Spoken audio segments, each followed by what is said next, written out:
দিনে শেষ নামাজ এশা। যখন চারদিক নীরব, মানুষ ঘুমের প্রস্তুতিতে ব্যস্ত, তখন যারা আল্লাহর ডাকে সাড়া দিয়ে এশার নামাজ আদায় করে, আল্লাহ তাদের দিকে বিশেষ রহমতের দৃষ্টি দেন। রসুল সাল্লাল্লাহু আলাইহি ওয়াসাল্লাম বলেছেন, যেই ব্যক্তি এশার নামাজ জামাতে আদায় করে সে যেন অর্ধেক রাত ইবাদত করল। এশার নামাজ বান্দার গুনাহ মাফের কারণ হয়। এশার নামাজ আদায়কারী শয়তানের কুমন্ত্রণা থেকে নিরাপদ থাকে, তার হৃদয় আল্লাহর নূরে ভরে যায়।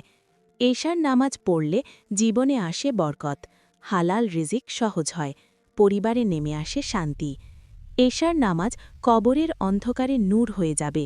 কিয়ামতের দিনে এই নামাজ বান্দার জন্য সুপারিশ করবে।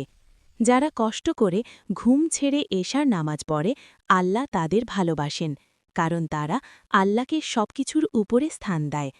হে আল্লাহ, আমাদের এশার নামাজ কখনো ছুটে যেতে দেবেন না। নামাজকে আমাদের চোখের শীতলতা বানিয়ে দিন। আমিন।